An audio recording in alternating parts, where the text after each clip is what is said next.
Olá, pessoal. Na presente aula, nós iremos discutir o teorema de Poynting e fazer algumas considerações gerais a respeito dele. Não estou fazendo a demonstração do teorema, porque isso tipicamente é visto na disciplina de ondas eletromagnéticas. Então, a apresentação parte diretamente da forma pontual do teorema, que nos diz que a divergência do vetor S mais a derivada temporal de U é igual a zero. Isso aqui é uma lei de continuidade ou conservação de energia. Tá? Então, isso aqui representa a conservação de energia. Se a energia diminui num ponto, é porque essa aqui é a densidade de energia total, U. Né? Esse U é uma densidade de energia medida em joules por metros cúbicos. Então, o U é medido em joules por metros cúbicos e é composto de um termo de energia armazenada no campo eletromagnético, mais um termo de energia mecânica das cargas que ficam em movimento, tem energia cinética, etc. Tá? Então, a energia eletromagnética é igual a o termo de energia armazenada na forma de campo elétrico, mais o termo de energia armazenada na forma de campo magnético.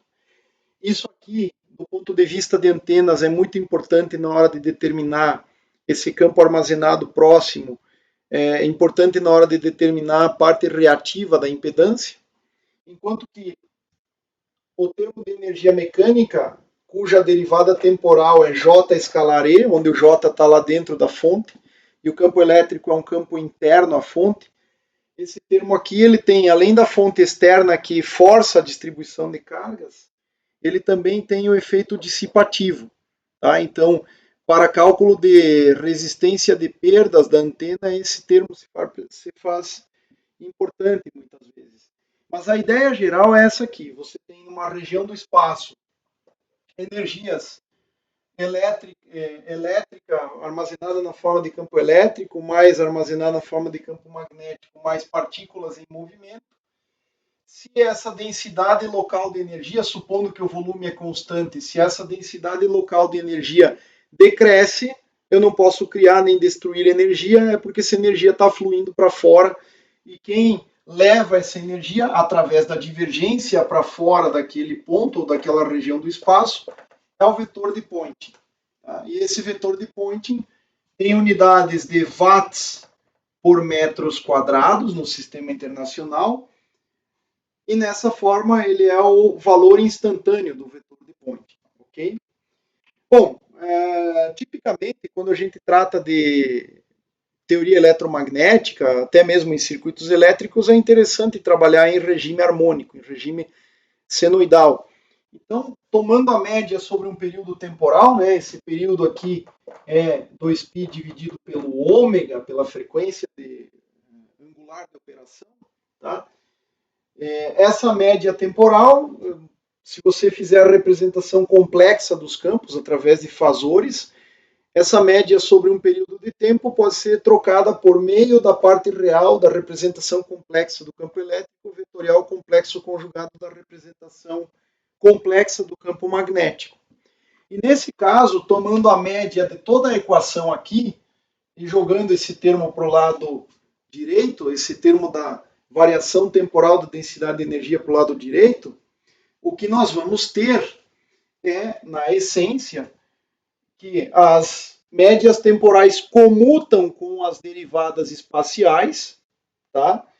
Agora, a derivada temporal não comuta com a média, então, em geral, né? Então, eu preciso calcular essa média disso aqui. Mas a derivada espacial com a média temporal é comutativa, então eu posso simplesmente trocar aqui o S instantâneo pelo S médio, e aqui eu preciso calcular essa equação integral aqui. Eu preciso fazer, só que no lugar de E vetorial H eu teria menos du dt. Então eu preciso calcular essa média sobre um período temporal. Mas ao final das contas, depois que eu integrei o tempo, isso aqui passa a ser somente função da posição e está localizado na região da fonte. Tá? Então, em termos de valor médio, eu posso pensar o seguinte. Eu tenho uma equação assim.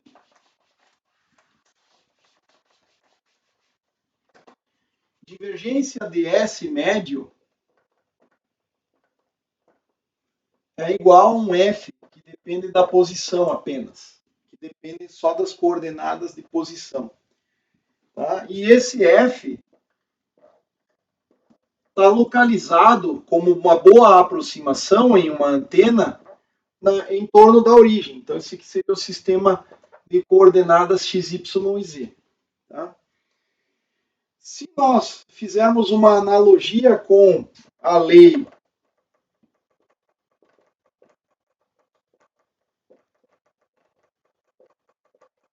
de Coulomb, eu posso lembrar muito bem que divergência do vetor E igual ρ dividido por epsilon tem como solução de campo distante vetor elétrico igual, então é só uma analogia com a eletrostática aqui, teria uma solução igual à carga contida lá na região fonte dividido por 4π epsilon 0 ou epsilon que esteja lá r quadrado na direção radial. Só que a carga ela não tem características direcionais, né? Ela é uma carga em geral que quando integrada te dá lá uma constante que é a carga total daquela região. Mas por analogia, nós poderíamos dizer que a solução dessa equação tem a seguinte cara, S médio. Primeiro, se a região fonte for integrada muito longe da fonte, nós vamos ter então algo como direção... Bom, para ser bem preciso, você teria algo como 1 dividido por 4π, integral f dr' dividido pelo módulo dr menos r' ao quadrado, na direção radial, e essa direção aqui é r menos r', vou colocar o r grande aqui, dv', sobre todo o volume da fonte, certo? Esse R grande seria simplesmente R menos R'. Então, o observador que estivesse nessa posição R aqui, ele vai ter a contribuição da densidade de energia emanada por um ponto R' lá na frente. Então, essa distância R' é que eu estou chamando de R grande. Tá? Então, você teria algo parecido com isso aqui. Tá? Mas a questão é que se essa fonte for uma fonte que possa ser aproximada por uma fonte do tipo pontual, em analogia com a lei de Coulomb, muito longe isso parece um ponto, o S médio vai ter como solução algo com essa cara aqui, olha. É a solução da equação de continuidade da energia, tá? É o teorema de Poynting, basicamente. Eu vou ter 1 dividido por 4π r quadrado, eu não tenho o 1 sobre epsilon, porque não tem 1 sobre epsilon nessa equação aqui, obviamente, mas eu vou ter o fator r quadrado, o fator 4π, e eu vou ter essa integral aqui, ó, ela vai ser dada por uma função angular, que eu já vou antecipar, é o ganho da antena, é o g de θφ, é o ganho da antena, vezes a potência total emanada por essa de alimentação dessa antena, melhor dizendo, isso aqui é a potência de alimentação, na direção radial. Tá? Sem fazer grandes demonstrações matemáticas, já acreditem nesta solução aqui, se a sua antena é a região fonte, e esta região fonte aqui, ela é pequena, comparada com a distância a partir da qual ela está sendo observada. Ela parece um ponto, mas ela tem, diferente da carga elétrica, como é o caso da lei de Coulomb, ela tem, essa fonte, um caráter direcional, e esse caráter direcional vai ser capturado por uma função que só depende de θφ, mas vai ainda ter uma lei do inverso do quadrado da distância. Então você teria P0, que é a potência total de alimentação da antena, essa é a potência de alimentação na direção radial. Mas é uma analogia com a lei de Coulomb aqui. Então, do teorema de Poynting, que relaciona a conservação da energia, você pode resolver isso na média temporal, e quando você resolve isso sobre um período temporal, a sua solução vai ter que a densidade de potência radiada, né, essa quantidade aqui modular é a densidade de potência radiada, ela é inversamente proporcional ao quadrado da distância. E propaga na forma de ondas que vão radialmente para fora. Né? O pointing está sendo emanado radialmente para fora da fonte, na direção radial. Tá? Então, para lá, para lá, para lá, está sendo emanado para fora. Eventualmente vai um pouco mais para lá do que para o outro lado. E isso aqui é medido por esta função G. Essa função G, já antecipo, ela é o ganho da antena.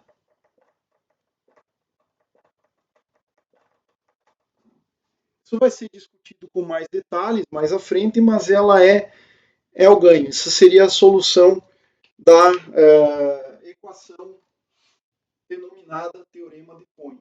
Tá? Tem uma analogia muito boa com a lei de Coulomb, ou Gauss-Coulomb, para eletrostática. Tá certo? Mas existe uma outra maneira de encarar isso aqui. Veja só. Se nós pegarmos a forma integral, o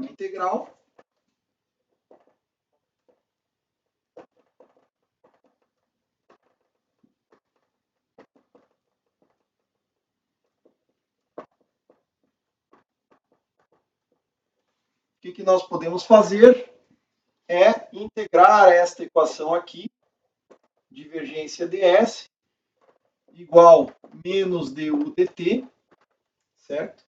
Integramos sobre o volume dos dois lados. O que é que nós vamos ter? Desse lado de cá, a integral ds escalar dA, numa superfície que delimita o volume V. Estou integrando isso aqui sobre um volume V dos dois lados. Igual, supondo que esse volume não mude com o tempo, eu posso então passar essa derivada como uma derivada total, porque isso aqui depende da posição e do tempo, mas uma vez que é integrado sobre as variáveis de posição, vira somente função do tempo. Então isso aqui passa a ser a derivada total da energia total contida. A energia total contida no interior do volume V, onde esse U grande aqui é simplesmente a integral do U pequeno dV sobre todo o volume V. Então essa seria a equação do teorema de Poynting na sua forma integral. Ou seja, se a energia total num determinado volume está decrescendo com o tempo, é porque está fluindo energia para fora. E quem é que está transportando essa energia para fora? O vetor de Poynting, através de ondas eletromagnéticas que vão para fora do interior do volume. Então, S transporta a energia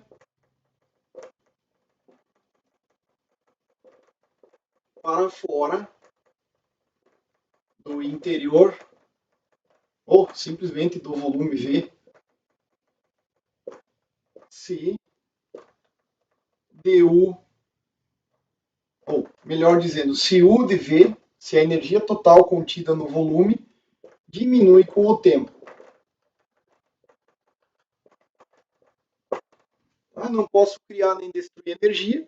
A energia que está dentro do volume, imagine um volume aqui do espaço, tem uma certa densidade em cada ponto, energia total.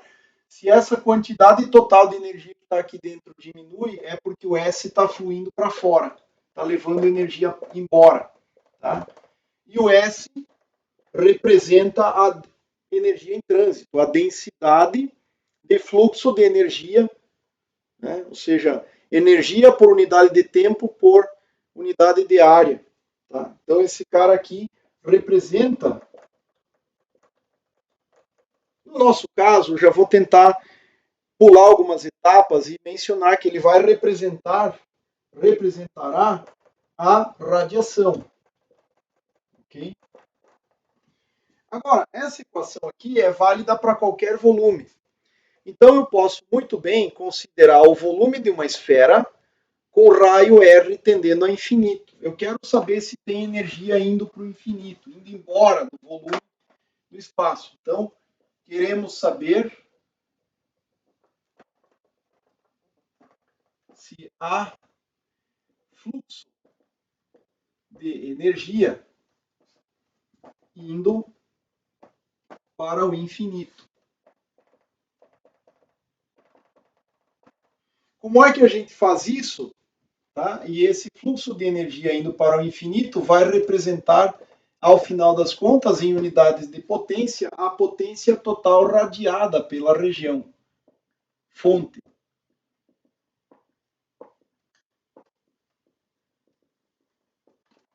Como é que eu faço isso? Eu expando o limite da superfície que encerra esse volume para infinito, e aí eu posso então considerar uma esfera de raio R muito grande. Então eu teria aqui uma região fonte, mas eu vou pegar um R aqui, o teorema de Poynting é válido geralmente para qualquer coisa, eu vou fazer um R tendendo a infinito, essa aqui é a região fonte, tá? E então eu terei, quando eu fizer esse procedimento, a potência total que foi embora da fonte, que a fonte emanou, e se nada aconteceu no meio do caminho, essa energia foi embora daquele volume e foi para onde? Para o infinito. Isso, fazer o R tender a infinito, me elimina qualquer possibilidade de, por exemplo, uma parte da energia circular aqui, ou eventualmente contar como radiação aquilo que não é. Né? Embora a questão aqui é como definir o volume, porque aí você define a superfície específica. Mas a potência total radiada, ela é então o limite.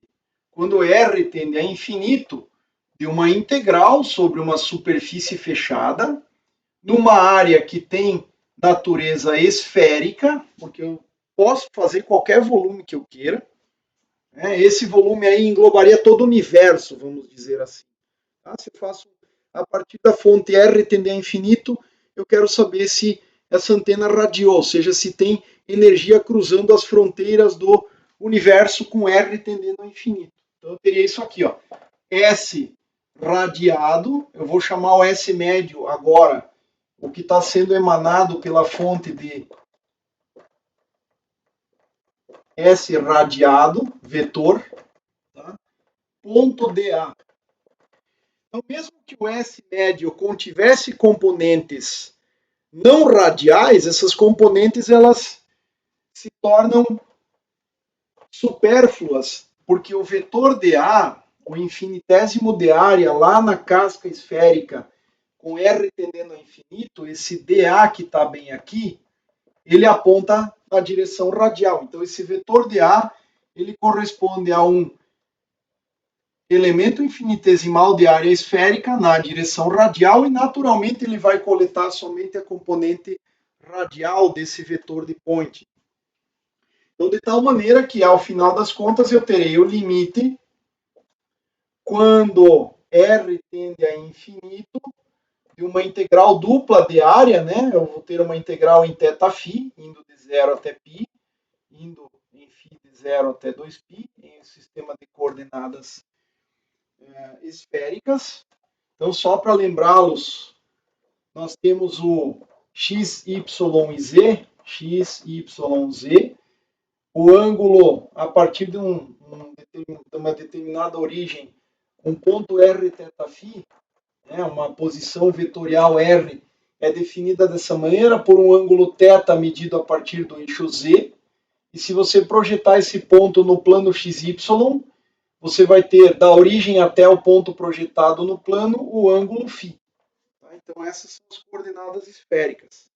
Ao passo que a distância da origem até o ponto é o rzinho, é o módulo do vetor r aqui. Ou seja, a raiz quadrada de x quadrado mais y quadrado mais z quadrado. Então aqui nós vamos ter o que? O S radiado em módulo, ele é radial, né? Eu preciso lembrar que o S radiado aqui, só para lembrar aqui, S radiado é o módulo na direção radial. Quando eu faço esse produto com o dA, isso AR escalar AR dá 1, isso vai me dar então diferencial de área. Tá? Então eu preciso calcular essa quantidade aqui. Potência total radiada vem dada por esta fórmula. Acontece que o infinitésimo de área em coordenadas esféricas vale r quadrado seno de θ d θ d φ.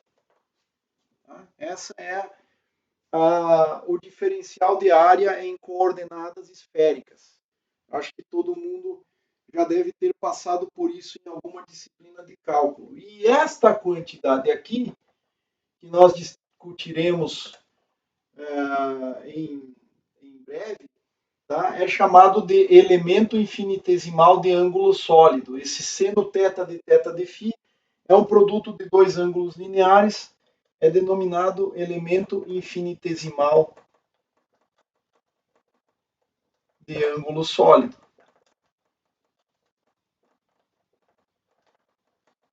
Ok? Então, acho que não está aparecendo aí, né? Elemento infinitesimal de ângulo sólido. E ele é medido, esse ômega grande aqui, ele é medido em esteroradiano, STR, no sistema internacional. Aliás, ele é uma unidade virtual e ela é absoluta, digamos assim, né? De ângulo esférico. Então, o dA pode ser escrito como R quadrado de ômega. E sempre que a gente representar a integral dupla em θ de 0 até π, em φ de 0 até 2π, nós vamos passar a representar isso aqui como uma integral em ômega.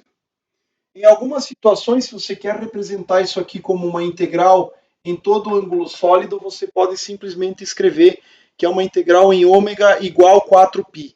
Mas significa essencialmente que você vai integrar em θφ. E sempre que você tiver seno de θ, dθ de φ, na verdade isso aqui vai ser representado por d ômega, tá? Que é o infinitésimo de ângulo sólido. Então a potência total radiada, dada por esse limite aqui, passará então a ser escrito como r quadrado de ômega no lugar da área. A integral é sobre θφ de tal maneira que o r quadrado é uma constante de integração e, portanto, nós podemos escrever que a potência total radiada é o limite quando r tende a infinito, r quadrado integral em ômega, que é a integral angular, S rad. Esse S rad pode depender de r θφ, via de regra, de ômega, mas a parte radial ela é uma constante de integração. Então essa é a ideia essencial aqui. Essa aqui é a potência total radiada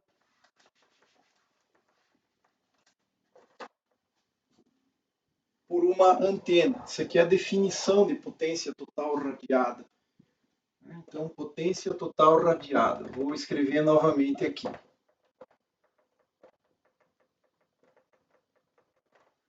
Fazendo considerações bastante gerais, bastante genéricas aqui, tá?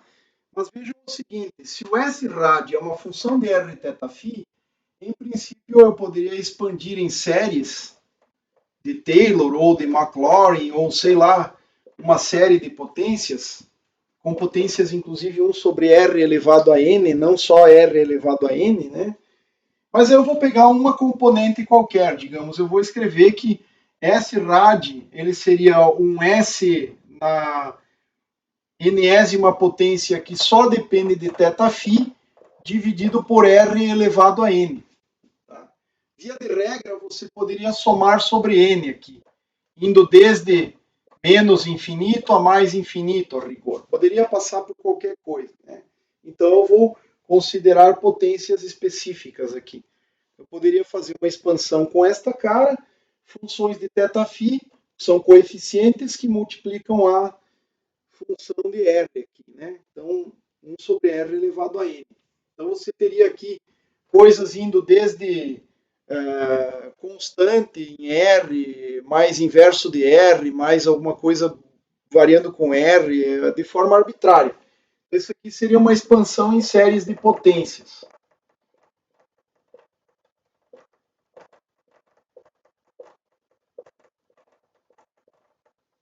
Ok?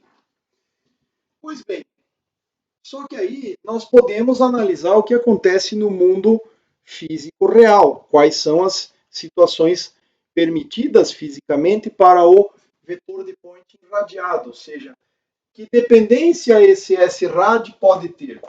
Tá? S-rad, qual a dependência ele pode ter?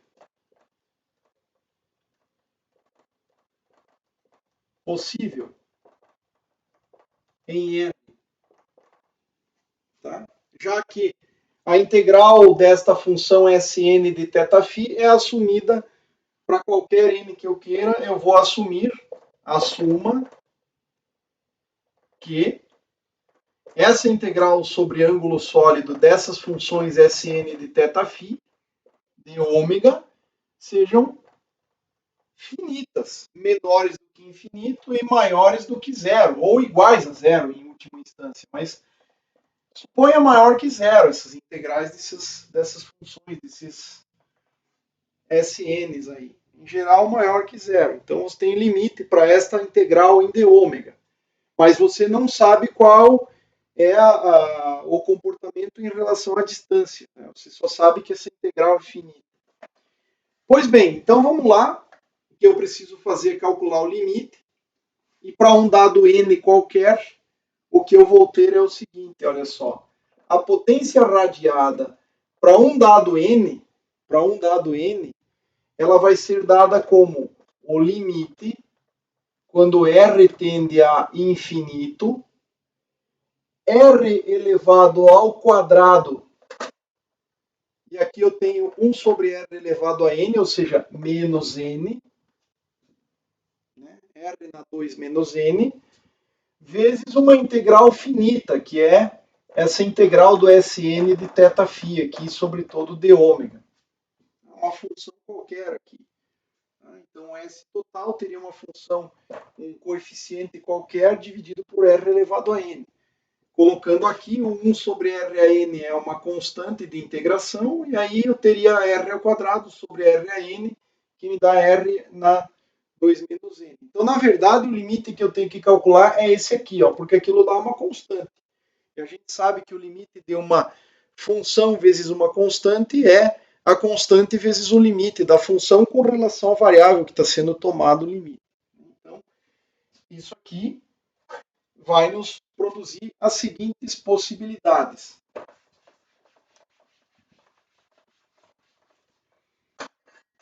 N maior que 2. Se eu colocar n maior que 2, eu posso fazer, por exemplo, 2.1, 2.2, ou se eu pensar só em inteiros, ao invés de ser um somatório, poderia ser uma integral aqui sobre os valores de n, mas pensar só em inteiros, o que é maior que 2? 3, 4, 5, 6, qualquer coisa assim. Se eu colocar um número desse aqui, eu vou ter, por exemplo, 3. Limite quando r tende a infinito de r na 2 menos 3, que seria o menor possível. Outro é 4, vai ficar maior, 5, 6. E isso aqui, portanto, é o limite de 1 sobre r, quando r tende a infinito. Tá? Claramente, isso aqui vai para zero. Tá? Então, é permitido que você tenha no vetor de Poynting componentes variando com 1 sobre r ao cubo, 1 sobre r à quarta, 1 sobre r à quinta, 1 sobre r à sexta? A resposta é sim. Tá? Então, é permitido, mas não representa potência radiada.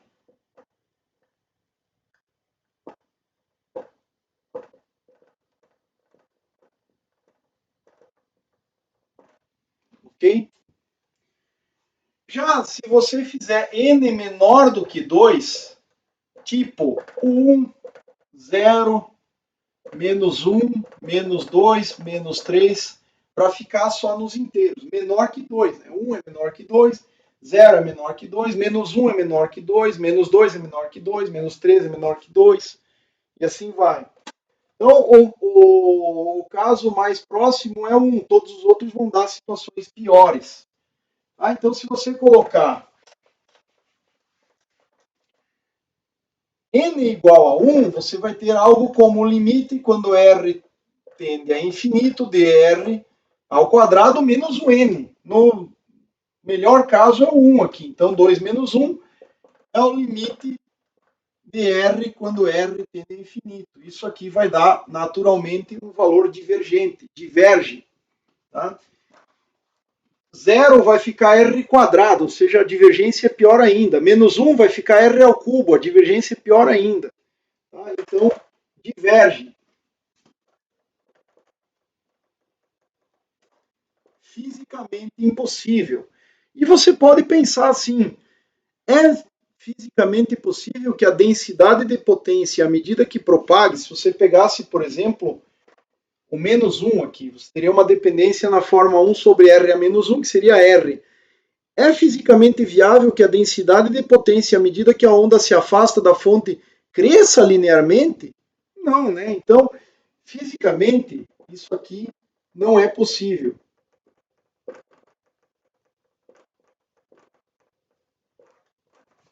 Fisicamente impossível.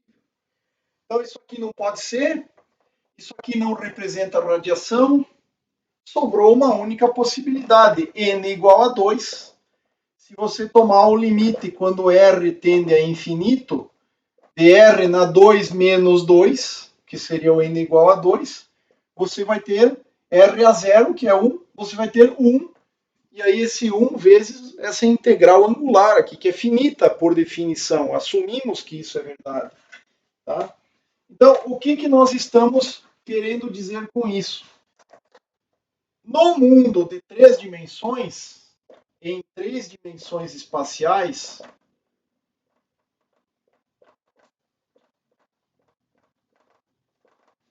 a radiação deve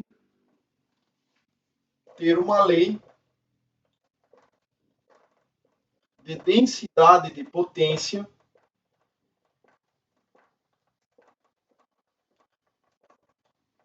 na forma 1 sobre r quadrado. Ou seja, vamos escrever aqui melhor, na forma S rad igual a um S de θφ, alguma função de θφ, dividido por r quadrado. Necessariamente esta forma.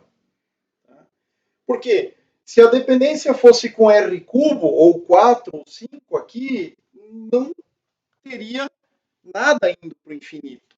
Mas se a dependência fosse inverso da distância, eu precisaria de energia infinita total para que isso pudesse acontecer, o que fisicamente é impossível. Ou seja, a densidade de potência cresceria com a distância, em alguns casos, se você pegasse o n igual a menos 1, por exemplo, seria constante com n igual a 0, tá? Mas mesmo num decaimento na forma de 1 sobre r, o decaimento não é suficiente para estabilizar o valor da potência. A potência total cresceria à medida que você se afasta da fonte. Tá? Então, num caso, a potência não é radiada, pode ser no máximo alguma coisa associada a uma energia localmente armazenada perto da fonte, que é o N maior que 2. No outro caso, é fisicamente impossível, porque a potência total emanada pela fonte cresceria de forma descontrolada até infinito, à medida que você se afasta da fonte, que não é fisicamente possível. E o único caso que representa a radiação e que tem uma lei apropriada para a conservação de energia, porque aí a potência total emanada pela fonte, se nada aconteceu, não teve absorção nem outra coisa, se conserva constante. Para que se conserve constante, a única possibilidade é, já que a área da esfera cresce com o quadrado da distância, a densidade decresce na forma do inverso do quadrado, de tal maneira que as duas coisas se cancelem mutuamente e a potência total emitida pela fonte é uma constante. Então, isso aqui implica potência radiada é constante, independe da distância. A densidade sim depende da distância, mas a potência total emitida não. A potência total radiada é uma constante. Um exercício interessante é você imaginar o seguinte: e se eu tivesse um mundo com menos dimensões espaciais ou com mais dimensões espaciais? Tá? Então, em D dimensões espaciais,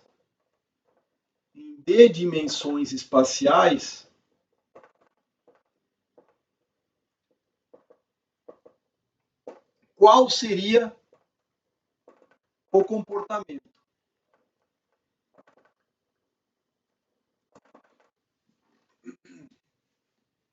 E aí a questão é simples de resolver. Que a sua integral de superfície fechada, que em três dimensões sobre o dA, né? Que em três dimensões tem um r quadrado de ômega. Se você estivesse pensando no mundo bidimensional, ao invés de uma esfera, você teria uma circunferência.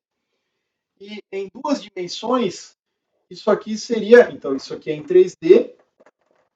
Em duas dimensões, isso aqui seria algo como r de θ. E aí você fecharia todo o universo integrando sobre todo o 2π da circunferência. Então, isso aqui em duas dimensões. E em uma dimensão, não vai depender da distância. Né? Você tem os limites de uma fronteira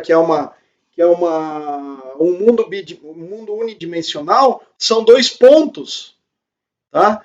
Então, é um r elevado a zero aqui. Então, aqui eu teria r elevado a 1.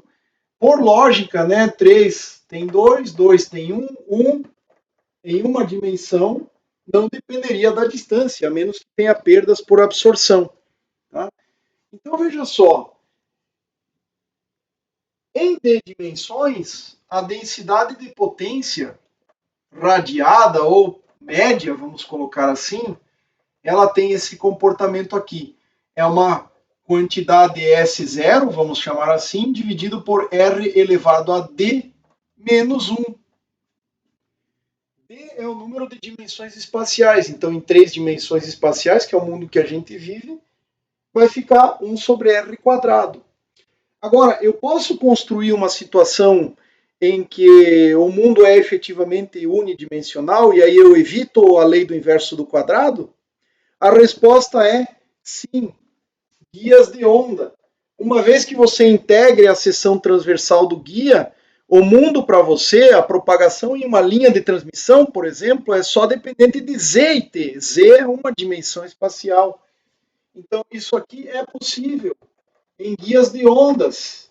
Efetivamente, você reduz a dimensionalidade, evitando a lei do inverso do quadrado. Tá? Enquanto que em três dimensões não tem jeito. Se você tiver espaço livre e uma região que emana radiação sem um confinamento tal que reduza efetivamente a dimensionalidade do espaço, você vai ter a lei do inverso do quadrado da distância. Claro que se o mundo fosse 4D, você teria uma lei de R cubo vezes 1 de ômega de 4 dimensões. Então, isso aqui em 4 dimensões espaciais, tá? Eu não estou considerando o tempo como dimensão. 4 dimensões espaciais, 3 dimensões espaciais, 2 e 1. Tá? Então, a lei básica é essa daqui, ó.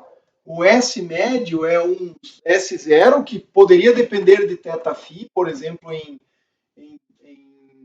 3 dimensões, mas dependeria somente de θ em 2 dimensões, não depende mais de nada em uma dimensão. E é inverso de R elevado a D menos 1. Tá? Então, aqui θφ, quantos ângulos a mais ou a menos você tenha que ter. Tá? Se você for mais que 3 dimensões espaciais, tem que ter um ângulo a mais, né? Em 4 dimensões espaciais. Verdadeiramente falando, o que interessa para nós é o mundo tridimensional. Em algumas situações de fendas muito longas e numa região relativamente próxima dessas fendas, tipo uma antena de abertura não tão distante assim, o mundo poderia se comportar como bidimensional, por exemplo, experimento de dupla fenda de Young ou uma única fenda em que ela é muito longa e muito estreita, numa certa região em que a difração já é perceptível, a densidade de energia cai na forma do inverso da distância, mas é porque eu não estou olhando tão longe assim. Então, localmente, o mundo efetivamente seria bidimensional. Então, 3, 2 e 1 dimensões têm um certo interesse. É claro que, dimensionalmente falando, no sistema internacional, isso aqui seria medido em watts por metro a D-1 também, né? Ou seja, em 3 dimensões espaciais, watts por metro quadrado. Em 2, watt por metro. Em uma, watt. Já é potência isso aí, né? Obviamente, isso é uma verdade que tem que ser considerada. Tá? É claro que, além do efeito difrativo, que é esse efeito que produz esse inverso do quadrado da distância em 3 dimensões, além do 1 sobre r quadrado, é possível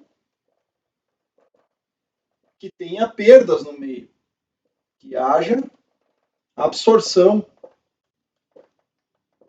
perdas, e elas vão ser mapeadas por um fator e elevado a menos 2 alfa, onde alfa é o coeficiente de extinção de campo, para a potência ela entra quadrática, vezes a distância r.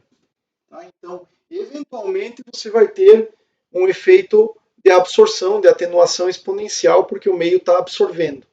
Mas se não tiver absorção, nós consideramos o vácuo, o alfa é zero, e aí você tem só a lei do inverso do quadrado da distância. Isso aqui é a questão mais importante de ser dita. Então, considerações gerais sobre a radiação. Ela vai cair na forma do inverso do quadrado da distância. Se nós formos para os campos eletromagnéticos, tá? Dado que o S médio, e aqui eu estou pensando em módulo dele, né? Dado que o S médio vetor ele é igual meio da parte real de E vetorial H complexo conjugado. Note que agora eu nem estou escrevendo o subscrito C aqui para representar, para lembrar que complexo, que fica óbvio, porque tem o complexo conjugado, eu estaria trabalhando com a representação complexa. Se esse cara aqui em D dimensões espaciais ele é proporcional a 1 sobre R elevado a D menos 1, então o próprio campo, tanto E quanto o H, tem que ser proporcionais a 1 sobre a raiz quadrada disso. Porque daí raiz quadrada daqui vezes raiz quadrada de lá dá aquela quantidade RAD menos 1. Então eu teria D menos 1 dividido por 2, tanto para o campo elétrico quanto para o campo magnético. Tá? E isso implica que em 3 dimensões